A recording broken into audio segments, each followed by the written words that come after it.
এই যে জিমে ঢোকার পর থেকে বৃষ্টিটা আরম্ভ হয়েছে, তখন থেকে বৃষ্টি পড়েই যাচ্ছে।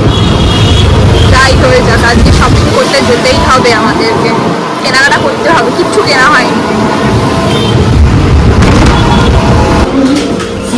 আজকে। সবার প্রথমে মায়ের মার্কেটিং হবে, জুতো।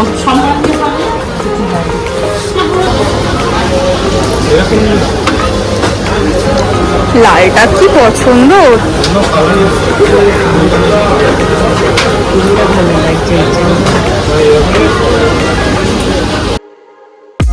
আমাদের বাড়িতে বাবা মা ভাই আমার যখনই মানে জুতো প্রয়োজন হয় আমরা চোখ বন্ধ করে আগে সিলেদার্সে আসি। মানে সিলেদার্স এমন একটা দোকান যেখানে কম প্রাইসে ভালো জুতো আর দামি তো আছেই, মানে সব ধরনের প্রাইসে খুব সুন্দর সুন্দর ডিজাইনের আর ইউনিক জুতো পাওয়া যায়। তো আমি সব সময় সিলেদার্সের জুতোই পরি আর কি, আর খুব ভালো লাগে পরতে, ভীষণ কমফোর্টেবল ফিল করি। তো মায়েরও সেটাই ভীষণ পছন্দের একটা দোকান, তো মাকে নিয়েও ফার্স্টেই চলে এসেছি সিলেদার্সে।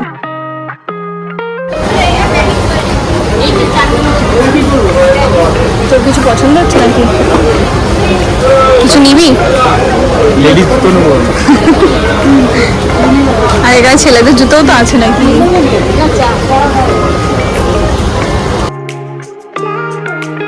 যাই হোক, একজনের জুতো কেনার জন্য তিনজন মিলে এদিক থেকে ওদিক ঘেটে ঘুটে একটা মনের মতো জুতো পাওয়া গেল। যাই হোক, সেটা নিয়ে একদম বিল ঠিল করিয়ে নিচে চলে এসেছি।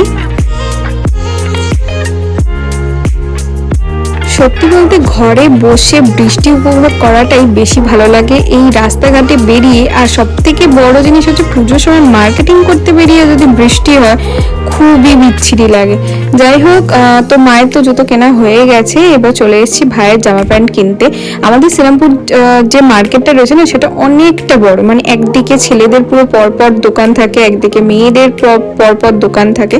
তো যাই হোক, একদম পরপর দেখতেই পাচ্ছ মার্কেটের ভেতরেই একদম সাইডে প্রচুর দোকান ছিল। তো সেখান থেকে ভাইয়ের পছন্দ করা জামা নেওয়া হয়েছে। অ্যাকচুয়ালি সিলেবাস থেকে বেরিয়ে এই সাইডটা পরে, তো আমরা এই দিক দিয়ে ঘুরে গেছিলাম, তো পছন্দ হয়ে গেছে তাই নিয়ে নিয়েছি।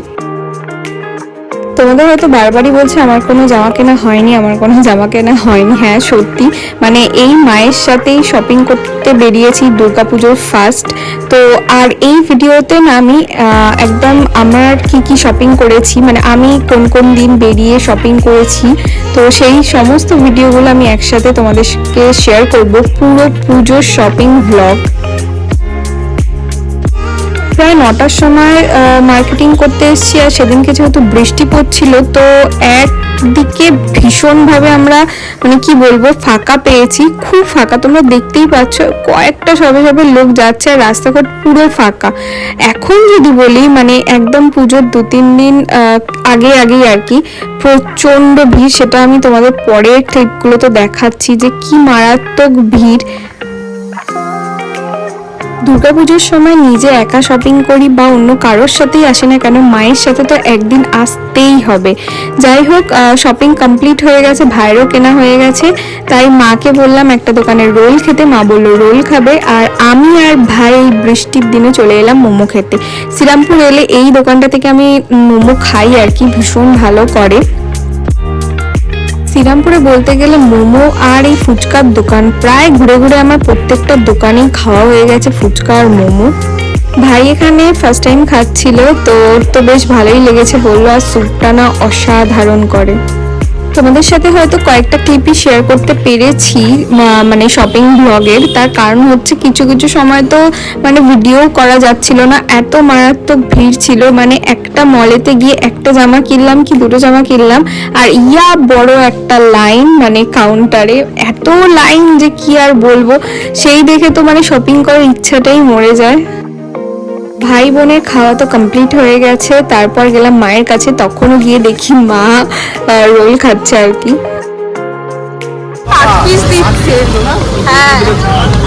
হ্যাঁ না আগে 6 পিস দিত, এখন দেখছি হঠাৎ পুজোর সময় বলে হ্যাঁ কমিয়ে দিয়েছে। চুপ কর, সব দোকান বন্ধ হয়ে গেছে, আমরাই বলে লাস্ট মার্কেটিং করে বাড়ি যাচ্ছি, সব বন্ধ, কয়েকটা দোকান খোলা আছে।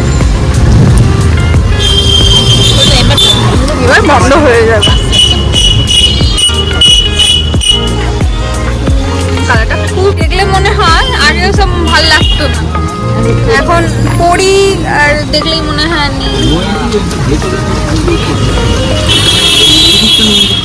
আজকে মায়ের কেনা হলো, ভাইয়ের কেনা হলো, আমার আর এখনো পর্যন্ত একটাও কেনা হয়নি। দেখি আবার কবে হয়। ভাইয়ের কেনা হয়ে গেল, এইবার আর কোনো চিন্তা নেই। আবার একটা না দুটো হয়ে গেল সঙ্গে সঙ্গে। মায়েরও হয়েছে কিছু না কিছু, নতুন তো হয়েছে, মা দুটো কিনেছে, আমার এখনো পর্যন্ত একটাও কিচ্ছু হয়নি। আমাদের মার্কেটিং শেষ হয়ে গেছে, এবার বাড়ির দিকে যাই। নিজের টাকায় কিনলে সেটা প্রাণের গাড়ি হয়, ঠিক আছে, লোকের গাড়ি হয় না। গাড়ি সবার স্যুপটা বেশি ভালো লাগছে, গরম গরম স্যুপটা ছিল, খুব ভালো লাগছে। হ্যাঁ, আমি শ্রীরামপুরে গেলে আমি ওখান থেকেই খাই, আর যদি বটতলা ওখানে খাই তাহলে বটতলার ভেতরে একটা দোকান আছে ওইখানে খাই, আর শ্রীরামপুরে ওইখানে মা নিয়ে বৃষ্টি পড়েই যাচ্ছে, ভিজেই গেলাম। 10টা বাজে, তাহলে এবার তাড়াতাড়ি করে পায়ে হেঁটে বাড়ি পৌঁছাই। প্যান্ডেল অলরেডি স্টার্ট, আর এখানে এই যে ঠাকুর তৈরি হচ্ছে।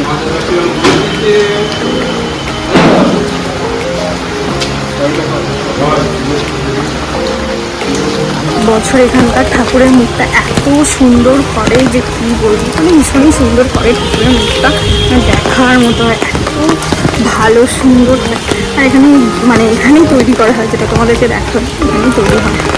দুজন 3 জায়গায়, মা এখানে, ওই যে ভাই ওই যে দূরে দেখা যাচ্ছে ওইখানে, আর এই যে আমার জিম। ভিডিওটা তো খুব একটা বেশি বড় হয়নি, মায়ের কিনলো, ভাইয়ের কিনলো, আমার আর কিছু কেনা হলো না। সেই জন্য ভেবেছি একটা ভিডিওর মধ্যে পুরো দুর্গাপুজোর শপিং আমি কী কী করলাম সেটা তোমাদের সাথে শেয়ার করে দেবো। আজকে যে ক্লিপগুলো নিলাম সেটা তো তোমাদের সাথে শেয়ার করবো, আর আমি কী কী কিনলাম না কিনলাম সেটাও তোমাদের সাথে শেয়ার করবো। তো চলো, আর বেশি বকবক করতে পারছি না, ভিজে যাচ্ছে আর বৃষ্টিও পড়ছে। তো চলো, দেখা হচ্ছে ভিডিওতে, ততক্ষণ পর্যন্ত টাটা। পুজোর মার্কেটিং করা তো শুরু হয়ে গেছে, এটা হচ্ছে সেকেন্ড ডে হয়তো বলছি, যেহেতু বললাম তোমাদের কয়েকটা ক্লিপই আমি শেয়ার করতে পেরেছি। এছাড়াও কিন্তু আমি অনেকবার দোকানে গেছি, মলে গেছি, আমাদের শ্রীরামপুরে বলতে গেলে প্রায়ই গেছি, রোজই। তার কারণ হচ্ছে একটা জিনিস মনে পড়ছে, পরের দিন আবার ভুলে যাচ্ছি, আবার একটা জিনিস কিনতে চলে যাচ্ছি। আর এই ডেটা হচ্ছে কলকাতা নিউ মার্কেট, তোমরা হয়তো দেখে চিনতেই পারছো। নিউ মার্কেটে গিয়েছিলাম, সেখানে এইগুলো 350, 650 এরকম করে বিক্রি হচ্ছিল এক জায়গাতে। তো আমি এখানে অনেক কিছু মানে আর কি দেখছিলাম। যতই শ্রীরামপুর মার্কেটে মার্কেটিং করি না কেন, নিউ মার্কেট তো একবার আসতেই হবে। স্প্ল্যানেড নিউ মার্কেটে মার্কেটিং করি আর নাই করি, ঘুরে তো যেতেই হবে।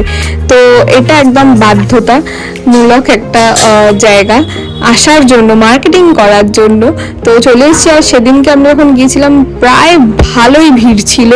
আর এটা হয়তো একটু আগে, মানে একদম পুজোর কাছাকাছি না, একটু আগে ক্লিপটা। এরপরেও কিন্তু আমি আরেকবারও নিউ মার্কেট গিয়েছিলাম, কিন্তু সেদিকে কোনো ভিডিও করতে পারিনি, জাস্ট গিয়েছি, কিছু দেখবো কি না দেখবো, এত ভিড় যে বলার মতো না। আর সত্যি কথা বলতে আমি জামা কাপড় ব্যাপারে না প্রচণ্ড খুঁতখুঁতে, পছন্দ যদি না হয় না আমি সেই জিনিসটা তো নিই না। আর তার থেকে বড় কথা, কোনো সময় কি হয়, পছন্দ করে হয়তো সেই মুহূর্তে পছন্দ হয়ে গেল, বাড়ি গিয়ে সেটা আর পছন্দ হয় না, আর পরতেও ইচ্ছা করে না। এটা আমার মধ্যে প্রচণ্ডভাবে রয়েছে। আমার মতো কার কার আছে অবশ্যই আমাকে কমেন্ট করে জানিও, যে কিনে নেওয়ার পর মানে দোকানে পছন্দ হলো, হ্যাঁ হুট করে, তারপর বাড়ি এসে দেখি আর পছন্দ হচ্ছে না, আমার আর ভালো লাগছে না, আমি এটা আর পরবো না। মানে এই জিনিসটা আমার প্রত্যেক বছর হয়, জানি না কেন। যাই হোক, প্রচুর ঘুরেছি, সেদিনকেও বৃষ্টি পড়ছিল, আর প্রচুর ঘুরে ঘুরে দেখছিলাম যে আর কি কি নিউ কালেকশন এসছে। সত্যি কথা বলতে আমার মনের মতো নিউ কালেকশন তো আমি একটুও পাইনি। দুর্গাপুজোর সময় এলে তো মনে হয় আমি আরো বেশি খুঁতখুঁতে হয়ে যাই জামা কাপড় নিয়ে, কারণ কিছুই পছন্দ হতে চায় না, কি যে কিনবো কিছুই বুঝতে পারি না, কি যে চাই সেটাও বুঝতে পারি না। যাই হোক, প্রচুর বাইরেটা ঘুরেছি আর কি। এদিক ওদিক ঘুরে নেওয়ার পর চলো সিম্প্যাক্ট মলে যাই। তো সেখানে গিয়ে দেখলাম খুব সুন্দর একটা মা দুর্গার একটা সুন্দর করে মূর্তি করা রয়েছে। আমি আর নিচে নেবে দেখিনি, কারণ অনেকটা লেট হয়ে যাচ্ছিল, কিছু খাওয়ারও ছিল, খাওয়াও হয়নি। তো আমরা ওখান থেকে একটুখানি দাঁড়িয়ে ওখান থেকে বেরিয়ে গিয়েছিলাম। আর আমরা যেহেতু মেট্রো করে গেছি তাই একদম মেট্রোর দিকে যে রাস্তাটা যায় সেই রাস্তা ধরে দেখো প্রচুর সুন্দর সুন্দর ছেলেদের কালেকশনও ছিল, কিন্তু প্রচুর প্রচুর জিনিসপত্র ছিল। আর মেয়েদের কুর্তির তো মানে একদম মানে অসাধারণ অসাধারণ কালেকশন ছিল কুর্তির। তো যাই হোক, আমি কিন্তু অনেকবার সমস্ত দোকানগুলো ঘুরে ঘুরে দেখেছি, কিন্তু তাও আমার কিছুই পছন্দ হচ্ছিল না। এটা হচ্ছে থার্ড ডে, এটা আমাদের শ্রীরামপুরের এখানে, যেখানে কিনে আমি দেখো লাইন দিয়ে দাঁড়িয়ে আছি, এই জন্যই হয়তো আরও শপিং করতে ইচ্ছা করছিল না আমার। তো চলো, তোমাদের কতগুলো করে জামা হলো আর কি কি শপিং করলো অবশ্যই আমাকে কমেন্ট করে জানিও। ভিডিওটা আমি এখানেই এন্ড করছি, যদি তোমাদের ভালো লাগে তো অবশ্যই একটা লাইক করে দিও, সাবস্ক্রাইব করতে একদম ভুলো না, আর পাশে থাকা বেল আইকনটা হিট করে দাও। তো চলো, দেখা হচ্ছে তোমাদের সাথে নেক্সট ভিডিও। টাটা।